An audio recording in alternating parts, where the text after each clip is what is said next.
लगता है भारत में तेल का जो संकट है वो अभी खत्म नहीं होने वाला है। हमें रूस और ईरान तेल देना चाहता है, लेकिन अमेरिका हम पर ऑर्डर चला रहा है। खबरें हैं कि अमेरिका ने कहा है कि हम रूस और ईरान से तेल नहीं खरीद सकते हैं। सोचिए, क्या हमारे देश पर अमेरिका का शासन है? ये बड़ा सवाल है।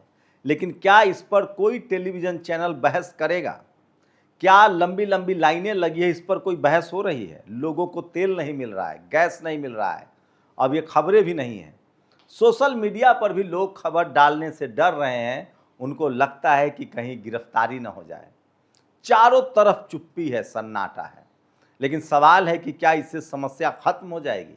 क्या इससे बीमारी दूर हो जाएगी? नमस्कार, मैं शंभू कुमार सिंह और आप देख रहे हैं नेशनल दस्तक। हम लोग शुरू से आपको खबर दिखा रहे हैं, जो सच्चाई है वही दिखा रहे हैं। पत्रकार का काम होता है सच दिखाना, ताकि सत्ता को पता रहे कि कहाँ पानी नहीं है, कहाँ तेल नहीं है, कहाँ गैस नहीं है, कहाँ लूट मची है। लेकिन अब तो हालात उल्टा हो गए हैं। जो टीवी अखबार, संस्थागत टीवी अखबार, जिनकी जाति आरएसएस की जाति और सरकार की जाति से मिलती है, उनको हर चीज़ में अच्छाई दिखती है। लेकिन सवाल है कि आम लोगों की तकलीफ़ें कौन बताएगा? तो मैं इस वीडियो में आपको बताऊंगा कि भारत में जो तेल और गैस की समस्या है उसकी वजह क्या है, और सचमुच ईरान, इजराइल और अमेरिका के युद्ध का असर दुनिया के बाकी देशों पर पड़ रहा है। पहले बात तो यह है कि ये युद्ध और बड़ा होने वाला है। दरअसल अमेरिका इस युद्ध में हार चुका है। वो इस युद्ध से अपने रुतबा को फिर से हासिल करना चाहता है। अमेरिका को इस युद्ध से बड़ा डेंट लगा है। अमेरिका पिछले 45 सालों से ईरान पर प्रतिबंध लगाए हुए था। वो तेल नहीं बेच सकता था, गैस नहीं बेच सकता था। अमेरिका की कोशिश थी कि ईरान जैसे ही कमज़ोर पड़ेगा हम उस पर कब्जा कर लेंगे। लेकिन सोचिए, ईरान कमज़ोर नहीं पड़ा।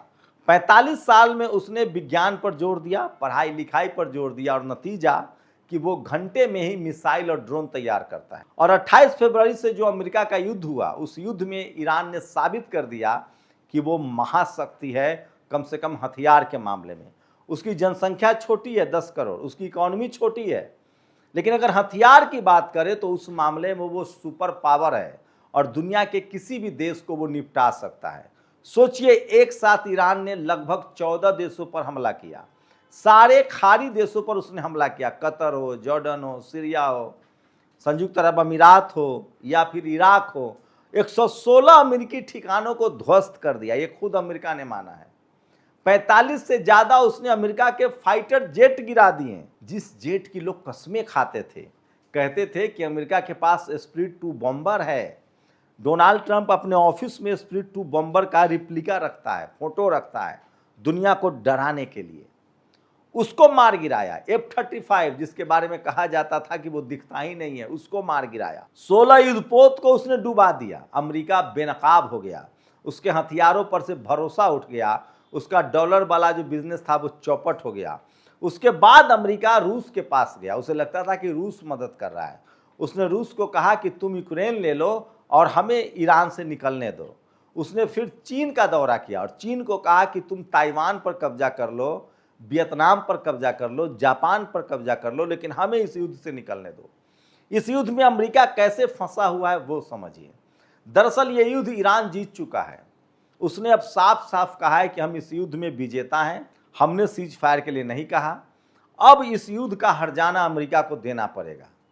उसने कहा कि समझौता तभी होगा जब अमेरिका हर्जाना देगा।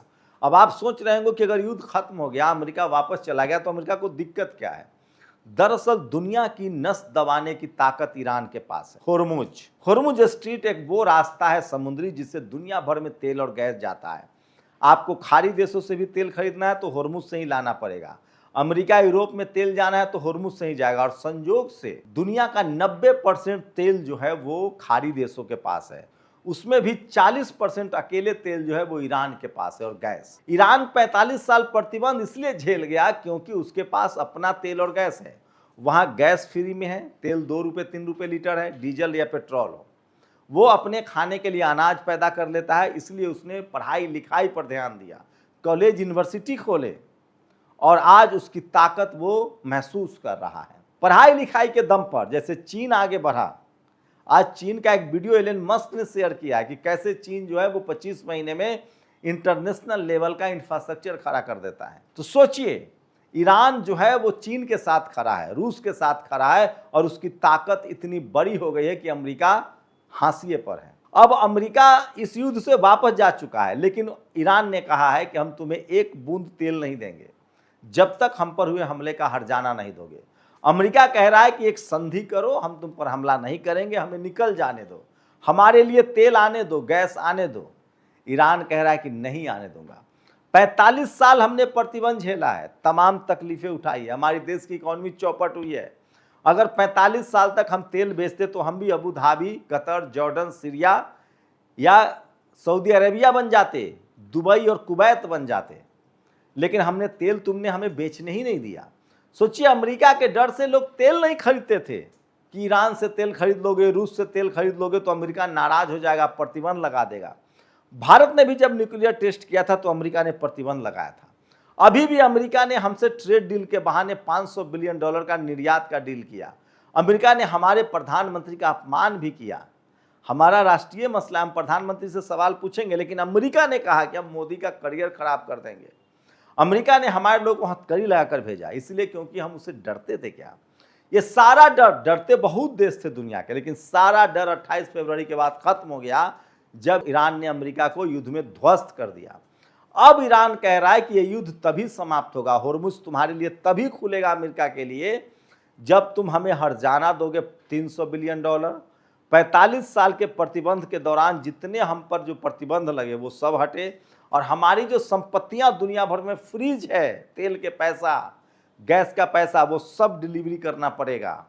साथ ही तुम्हें संधि करना पड़ेगा एक कि अब तुमने कभी हमला किया किसी देश पर या हम पर तो रूस और चीन जो है वो गारंटर है, वो तुम्हारे ऊपर हमला करेगा।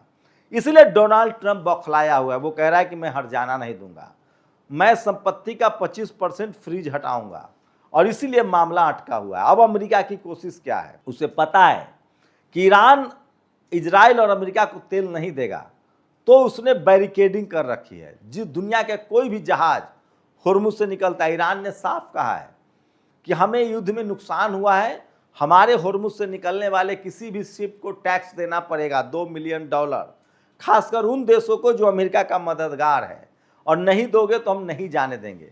बाकी दुनिया के देशों के लिए खुला हुआ है, लेकिन ईरान जो है वो साफ दिल से कह रहा है कि हम दुनिया को तेल और गैस की किल्लत नहीं होने देना चाहते हैं। लेकिन अमेरिका चाह रहा है कि अगर हमारा तेल और गैस नहीं आ रहा है तो किसी का नहीं जाएगा, और दुनिया के जो भी शिप होर्मुज से निकलते हैं अमेरिका उस पर गोलीबारी करता है। तो सोचिए, डोनाल्ड ट्रंप पहले ही एक पागल शख्स के रूप में जाना जा चुका है।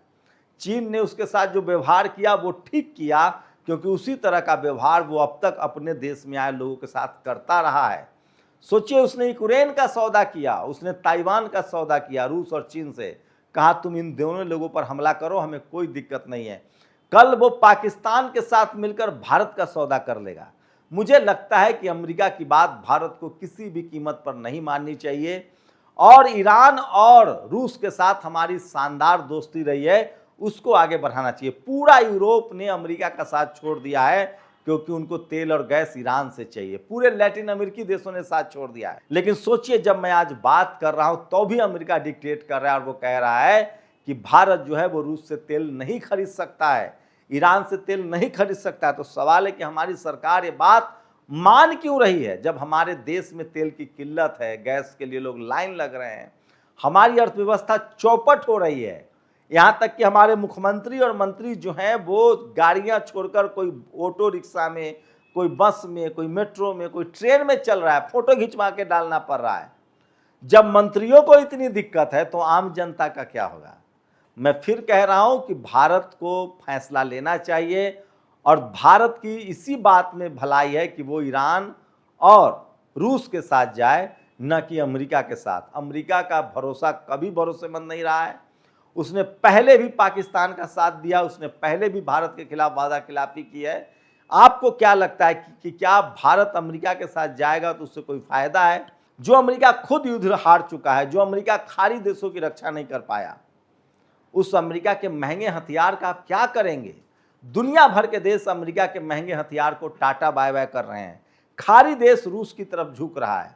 मैं फिर कह रहा हूं कि भारत एक मजबूत मुल्क है, बड़ा मुल्क है, हम सबसे बड़ी आबादी हैं, हमें स्टैंड करना चाहिए और हमारा जो फ़ायदा है वो चीन, रूस और ईरान के साथ दिख रहा है।